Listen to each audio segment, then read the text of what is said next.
आप सभी का बहुत स्वागत है। मैं हूं आपके साथ में मनदीप। खबरों की शुरुआत करते हैं। धामी कैबिनेट मीटिंग में 19 प्रस्तावों पर मोहर लगी है।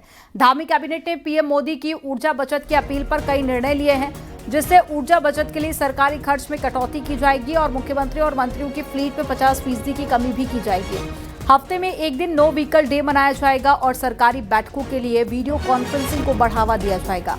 सरकारी खरीद में 50% इलेक्ट्रिक वाहन अनिवार्य होंगे और प्रदेश में चार्जिंग स्टेशन भी बढ़ाए जाएंगे। इसके साथ ही प्रदेश में चकबंदी को लेकर एक बार फिर से महत्वपूर्ण निर्णय लिया गया है। पर्वतीय क्षेत्रों में स्वैच्छिक चकबंदी होगी। हर जिले में 10 गांव का लक्ष्य रखा गया है, जिसमें 75% ग्रामीणों की सहमति जरूरी होगी। प्रधानमंत्री जी ने जो देशवासियों से अपील की है, उसके क्रम में आज उत्तराखंड के मंत्रिपरिषद में हम सभी लोगों ने तय किया है मंत्रिपरिषद में कि विभिन्न स्तरों पर ऊर्जा की बचत के लिए, उर्वरक के कम से कम उपयोग के लिए जिन स्तर पर भी कटौती हो सकती है, व्यक्तिगत स्तर पर भी, सरकारी स्तर पर भी सभी प्रकार के निर्णय लिए गए हैं। उसमें एक एसओपी बना दी गई है, जिससे कि उत्तराखंड राज्य का भी इस राष्ट्रव्यापी और जो इस समय विश्वव्यापी जो एक समस्या बनी है, ईंधन की जो आयात करने की स्थिति हमारे लिए कम से कम हो, हमारे देश के लिए कम से कम हो, उसमें हम सब अपना योगदान देंगे। ईंधन ऊर्जा की बचत को लेकर कहा गया है कि मिनिमम खर्च करने के लिए कभी ये भी है कि भूल करके भी मिनिस्टर्स गाड़ी पे आ जाएं और ज़्यादा बड़ा अमला इसको अवॉइड करें। इस तरह की तमाम चीज़ें हैं जो निर्णय, जिसमें कि फ्यूल का खर्चा एसी को 24 से 26 के बीच में ही उसका ऑपरेट किया जाए। इस तरह के तमाम खर्चे इसमें तमाम निर्णय लिए गए। पीएम मोदी की अपील के बाद में सीएम धामी ने बड़ा फैसला लिया है। सीएम धामी आज सिर्फ 5 गाड़ियों के साथ में सचिवालय पहुंचे, जबकि पहले सीएम की फ्लीट में 8 गाड़ियां होती थी।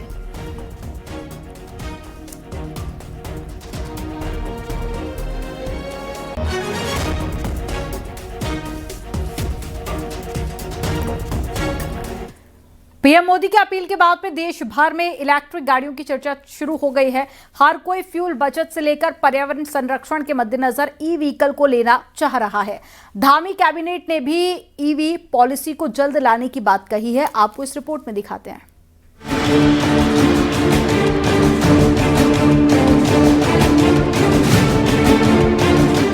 उत्तराखंड सरकार इलेक्ट्रिक गाड़ियों को प्रमोट करने के लिए कमर्शियल वाहनों को जहां परमिट में छूट देती है, वहीं दूसरी इलेक्ट्रिक गाड़ियों में फीस और टैक्स में भी छूट दे रही है। पिछले एक साल में उत्तराखंड में 21,272 गाड़ियां रजिस्टर्ड हुई हैं। अधिकारी बताते हैं कि पॉलिसी आने के बाद लोगों को और ज्यादा फायदा मिल सकते हैं। दरअसल प्रधानमंत्री के फ्यूल बचत को लेकर की गई अपील की हर ओर चर्चा है। धामी कैबिनेट ने भी ई गाड़ियों को प्रमोट करने के लिए पॉलिसी को जल्द लाने की बात कही है। जो हम लोगों ने उनके लिए व्यवस्था की हुई है, उसमें उनकी फ़ीस, उनके टैक्स माफ़ किए हुए हैं। जो कमर्शियल गाड़ियां हैं उनको परमिट से छूट प्रदान की गई है। तो एक तरह से प्रोत्साहन है और इसी प्रोत्साहन का परिणाम है कि अभी राज्य में लगभग 1,03,000 गाड़ियां रजिस्टर हो चुकी हैं और लगभग इतनी ही मार्गों पर संचालित हैं। इलेक्ट्रिक गाड़ियों का इस्तेमाल करने वालों का कहना है कि इन गाड़ियों को चलाने में सबसे ज्यादा फायदा है पॉल्यूशन का ना होना, साथ ही आसान होने के साथ साथ जाम में भी आसानी से निकल जाती है। बिल्कुल फायदेमंद है। वर्तमान परिस्थितियों के हिसाब से, देश की परिस्थिति और विश्व की दृष्टि से हम अगर संकट की बात करें, और इस अवलोकन के साथ आज इसके बहुत फायदे हैं। इसमें कोई पॉल्यूशन नहीं है, किसी प्रकार का कोई नॉइज पॉल्यूशन नहीं है, एयर पॉल्यूशन नहीं है, और हमको जो है इसमें लगभग 125 किलोमीटर चलने की एक बार चार्ज करने में सुविधा मिल रही है। प्रदेश में इस वक्त 53,000 से ज्यादा ई रिक्शा चल रहे हैं, वहीं 33,000 से ज्यादा 2 पहिया इलेक्ट्रिक गाड़ियां लोग चला रहे हैं। और जिस तरह की स्थितियां अब बन रही हैं, उससे लगता है कि लोगों का रुझान अब इलेक्ट्रिक गाड़ियों की ओर बढ़ने लगेगा। न्यूज़ 18 के देहरादून से भारती सकलानी उनियाल की रिपोर्ट।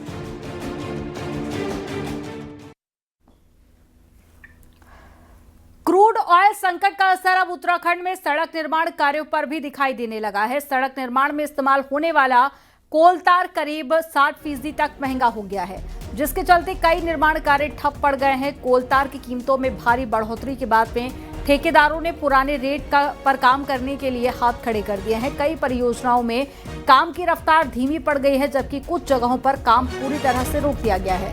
सूत्रों के मुताबिक लोक निर्माण विभाग ने बढ़ी लागत को देखते हुए रेट रिवाइज करने का प्रस्ताव भी वित्त विभाग को भेज दिया है। अब विभाग को वित्त की मंजूरी का इंतजार है।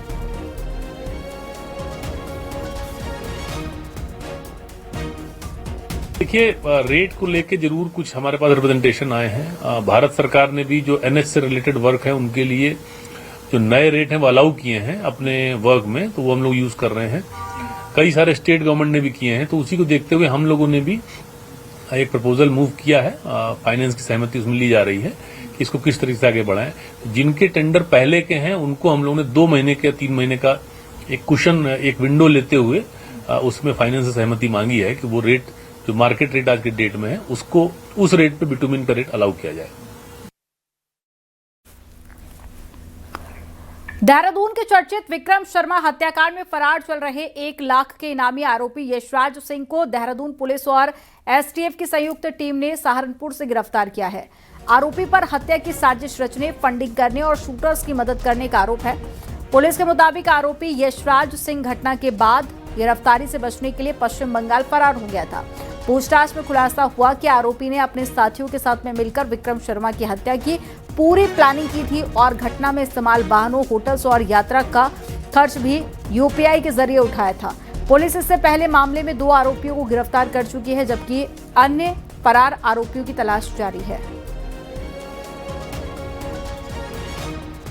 जिसका नाम यशराज है, जो कि मूल रूप से जमशेदपुर का ही रहने वाला था, उसको पुलिस के द्वारा अरेस्ट किया गया है। पुलिस और एसटीएफ की संयुक्त टीम के द्वारा उसको अरेस्ट किया गया है।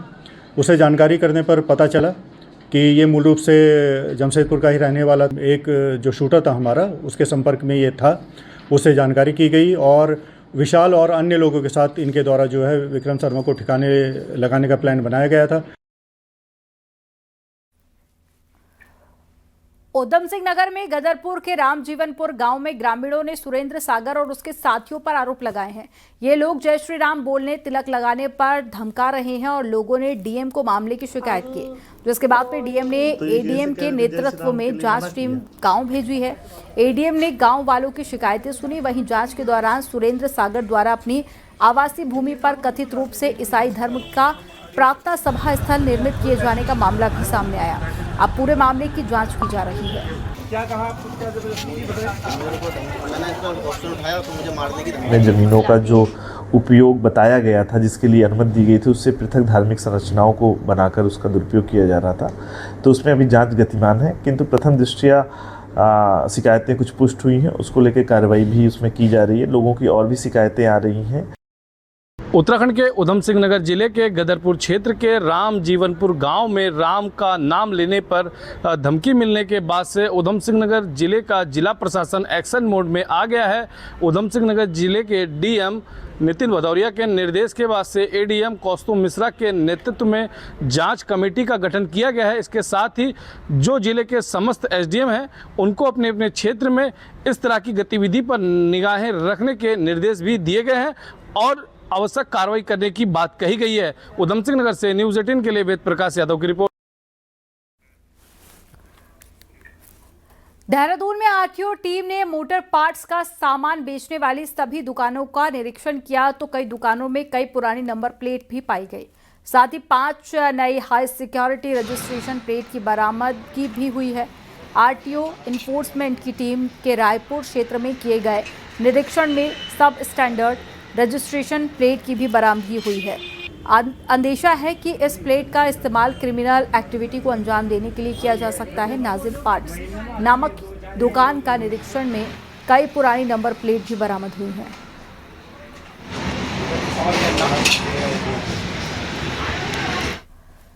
देहरादून में पिछले 2 दिनों से चल रहा नर्सिंग अभ्यर्थियों का धरना स्थगित हो गया है। वहीं पानी की टंकी पर चढ़े सभी प्रदर्शनकारियों के साथ में कांग्रेस महिला प्रदेश अध्यक्ष ज्योति रौतेला भी उतर आई हैं। सरकार के आश्वासन के बाद में धरना स्थगित किया गया। प्रदर्शनकारी सीनियरिटी के आधार पर भर्ती की मांग कर रहे हैं।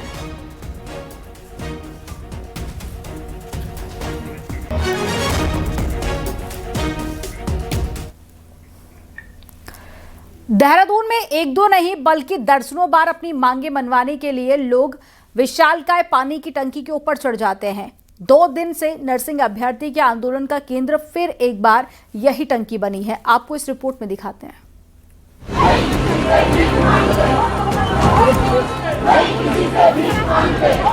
सोमवार सुबह नर्सिंग पास अभ्यर्थी सरकारी नौकरी की मांग को लेकर राजधानी के परेड ग्राउंड में बनी लाखों लीटर की क्षमता वाली पानी की टैंकी के ऊपर चढ़ गई और उनका साथ देने पहुंच गई कांग्रेस नेता ज्योति रौतेला और टैंकी पर 2 दिन तक तमाशा चला। लेकिन हैरानी की बात यह है कि हर बार प्रदर्शनकारी अपने आंदोलन के लिए इसी टैंकी को क्यों चुनते हैं, जबकि इसी टैंकी से शहर के कई इलाकों में पानी की सप्लाई होती है। आंदोलनकारियों के केंद्र में हर बार ये टैंकी ही आती है, लेकिन इस टैंकी की सुरक्षा देने में पुलिस भी नाकाम है और वो अपने अलग अलग तर्क दे रही है। एकजुट होकर अगर लड़ाई लड़ी जाए, आप एकजुट होकर हड़ताल करें, वो हड़ताल आपकी जायज़ है। अगर हड़ताल आपकी बात नहीं मानी जाए, हड़ताल तक तो जायज़ है, लेकिन इस तरह टंकियों में चढ़ जाना, इसका मतलब आपकी मांगों में कुछ कमी है। हमारे देहरादून पुलिस वैसे लगातार सभी जो संभावित इनकी जितने भी इनके प्रोटेस्ट का जो मामला था उसको लेके हम लोगों ने अपनी तैयारियां की थी, पर उन जगहों पर सुरक्षा भी लगाई गई थी, पर पीआरडी जवान जो वहाँ सुरक्षा में लगा था उसको अनसुना करके इनके द्वारा ये टंकी पर चढ़े हैं। इनके द्वारा जो भी अपनी मांगों को मनाने का ये तरीका बिल्कुल असंवैधानिक है और इसमें जो भी वैधानिक कार्रवाई होगी वो इसमें की जाएगी। दबाव की राजनीति में संभावनाएं दिखती हैं, लेकिन नेता अक्सर भूल जाते हैं कि अगर कोई हादसा हो गया तो उस परिवार पर क्या गुजरेगी। बहरहाल बार बार हो रहे इस तरह के प्रदर्शन से ना तो प्रदर्शनकारी ही कुछ सीख रहे हैं और ना ही स्थानीय प्रशासन। सत्येंद्र बर्तवाल, न्यूज़ 18, देहरादून।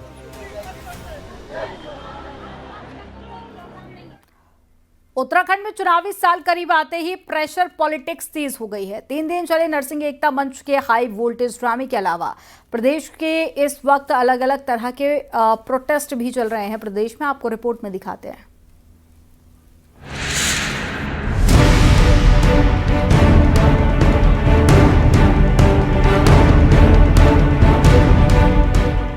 देहरादून के एकता विहार का ये ग्राउंड बकायदा उन लोगों के लिए बनाया गया है जो अपनी बात सरकार तक पहुंचाना चाहते हैं। नरसिंह एकता मंच ने यहां तकरीबन 3 महीने तक धरना दिया तो बगल में ही गैरसैंण को स्थायी राजधानी बनाने की मांग को लेकर 67 दिन से आंदोलन चल रहा है। वहीं बगल में ही चक्राता का दिव्यांग युद्धवीर भ्रष्टाचार के खिलाफ आवाज उठाए हुए है। बीजेपी कहती है कि चुनावी साल में इस तरह के आंदोलन जोर मारने लगते हैं। तो हमारी डिमांड तो यही है कि आप जो है गैरसैंण राजधानी बनाएं, और आप सही कह रही हैं कि ये 5वां जो चरण चल रहा है आंदोलन का, इससे पूरे 4 चरण हो चुके और हमने तो दिल्ली के जंतर मंतर से लेके चौकुटिया, कर्णप्रयाग, रुद्रप्रयाग और बागेश्वर और कई जगह जो है ये आंदोलन चलाया है। और अब 8 मार्च से हम यहाँ लगातार क्रमिक अनशन में बैठे हैं, ये आमरण अनशन में भी बदलेगा। देखिए, ये तो रहता है कि जो भी दल सत्ता में होता है वो प्रयास करता है कि उसके विरुद्ध नकारात्मक वातावरण ना हो, तो उसके नाते वो कोशिश करता है लोगों को बातचीत करने की, उनकी मांगों को विचार करने की, आगे बढ़ने की और उसका समाधान करने की। लेकिन जो लोग सरकार चला रहे हैं, ये चलाते हैं, उनको ये भी देखना पड़ता है कि मांगे कितनी जायज हैं। एक्टिविज्म से निकला उत्तराखंड तरह तरह के आंदोलनों का गवाह रहा है। नेताओं के लिए राजनीति चमकाने का इससे बेहतरीन मौका कोई नहीं। वहीं अपनी मांगों के लिए बैठे संगठन ये मानकर चलते हैं कि दबाव की राजनीति में क्या पता उनकी लॉटरी खुल जाए। न्यूज़ 18 के लिए देहरादून से भारती सकलानी उनियाल की रिपोर्ट।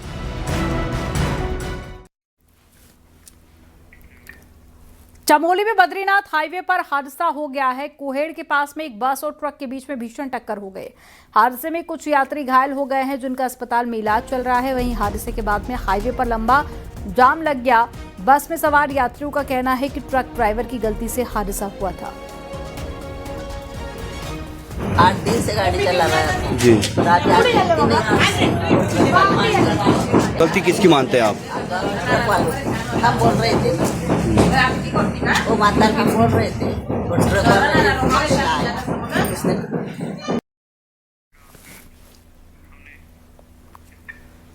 हरिद्वार के सुल्तानपुर में ऊंची मीनार वाले मस्जिद में गैर कानूनी ढंग से निर्माण होने की सूचना पर प्रशासन हरकत में आ गया, जिसके बाद में लक्सर एसडीएम और सीओ ने मौके पर मुआयना किया। हालांकि अधिकारियों ने सील हो चुकी मीनार के निर्माण कार्यों में दोबारा काम शुरू करने की बात से इनकार कर दिया है।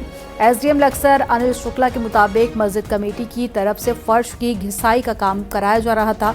दरअसल सुल्तानपुर में स्थित एक मस्जिद में मानकों को ताक पर रखकर ऊंची मीनार बनाई जा रही थी। इसके बाद में बीते साल यहां पर प्रशासन ने निर्माण कार्य रुकवा दिया था।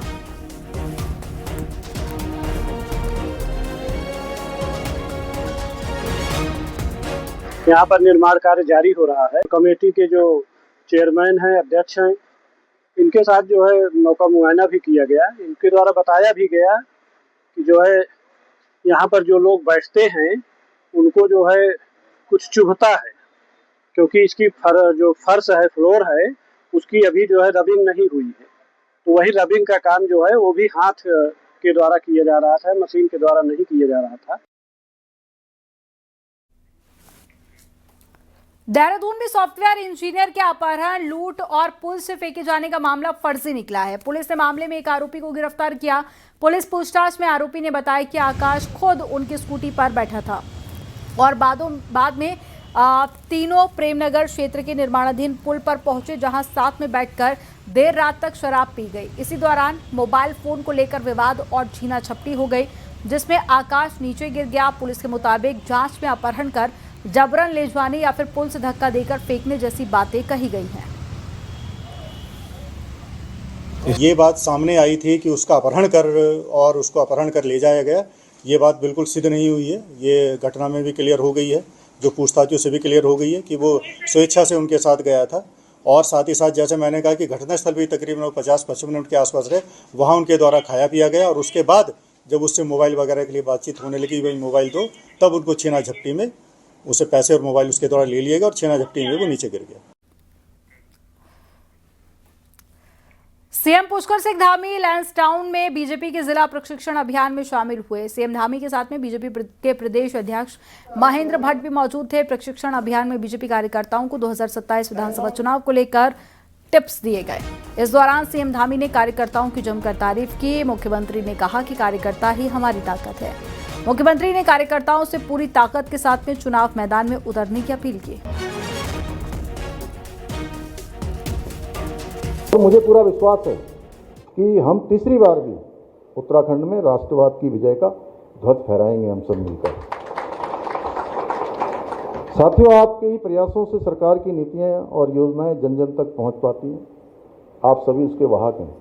आप सेतु का काम करते हैं और समाज के अंतिम व्यक्ति के जीवन में सकारात्मक परिवर्तन लाने का काम आप सबके माध्यम से ही संभव हो पाता है। आप सभी कार्यकर्ता ही हमारे संगठन की वास्तविक ताकत हैं और आपकी ऊर्जा, आपकी प्रतिबद्धता ये हमारी सबसे बड़ी पूंजी है, हमारी सबसे बड़ी ताकत है। सीबीएसई ने 12वीं की परीक्षा परिणाम आज जारी किए हैं, जिसमें लड़कियों का पासिंग परसेंटेज 85.54% रखते हुए लड़कियों ने फिर बाजी मारी है। देहरादून रीजन ओवरऑल रिजल्ट में 17वें नंबर पर है और देहरादून रीजन में इस साल कुल 81.42% स्टूडेंट्स पास हुए हैं। रीजन में उत्तराखंड के 13 और उत्तर प्रदेश के 8 जिले शामिल हैं। अब 1285 स्कूल परीक्षा में शामिल रहे, जिसके लिए प्रदेश में 480 एग्जाम सेंटर बनाए गए थे। रिजल्ट में छात्रों का पास प्रतिशत 77.92% रहा, जबकि छात्राओं ने एक बार फिर से बेहतर प्रदर्शन करते हुए बाजी मार ली। First of all CUET then DU accomplish करना है एंड CUET की प्रिपरेशंस चल रही हैं, अभी एग्ज़ाम्स नहीं हुए हैं। उसके अलावा 12th के लिए बोर्ड्स के लिए of course NCERT and then teachers के नोट्स से थोड़ा ज़्यादा किया था, बट हाँ इतने में सेटिस्फाइड हूँ। और I really thank Alok sir and Gurmeet sir for always standing for me at all the time when I needed them the most. So thank you so much Alok sir and Gurmeet. Exam से एक महीना पहले मैंने रात भर उठ के पढ़ाई करी, पर उससे पहले तो नहीं करी थी, सच बताती हूँ। मैंने उससे पहले पूरा जहाँ घूम सकते थे वहाँ घूमा, जितने मजे कर सकते थे उतने मजे किए। बस थोड़े दिन थोड़ा सा फोकस किया तो उससे हो गया। चमोली में बीते 3 दिनों से लगातार रुक रुक कर बारिश का दौर जारी है। बुधवार को भी चमोली के कुछ इलाकों में तेज बारिश दर्ज की गई। गोपेश्वर जिला मुख्यालय में जबरदस्त ओलावृष्टि हुई है। वहीं पर दिन भर बद्रीनाथ धाम, हेमकुंड साहिब और अन्य क्षेत्रों में मौसम बदला और ऊंची चोटियों पर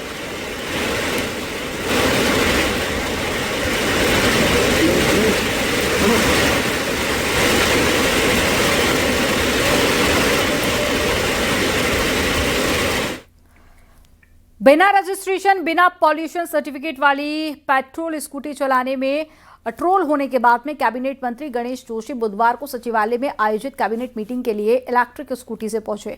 खास बात तो ये रही कि मंत्री के पीछे उनका गनर भी स्कूटर पर बैठा हुआ नजर आया। मंत्री का यह अंदाज अब चर्चा का विषय बना हुआ है और मंत्री गणेश जोशी ने कहा कि लोकल एरिया में स्कूटी से जाएंगे और लोकल से बाहर जाने पर वे फ्लीट का प्रयोग नहीं करेंगे। माननीय मुख्यमंत्री जी ने भी जो आह्वान किया तो मैंने उसी समय संकल्प लिया था कि मैं लोकल काम जितने भी होंगे, जहां हम संभव होंगे, हम सचिवालय जाते हैं, हम मुख्यमंत्री आवास जाते हैं, गवर्नर हाउस जाते हैं, अगल बगल के क्षेत्रों में ब्याह शादी छोटे कार्यक्रम में जाते हैं, तो मैंने कहा था कि मैं एक्टिवा से चलूंगा और एक इलेक्ट्रिक व्हीकल हम लेंगे। तो आज भी कल भी मैं जब लोकल कार्यक्रम में गया तो एक एक्टिवा से गया। यहां रुकेंगे एक छोटे से ब्रेक के लिए। आप देखते रहिए न्यूज़ 18।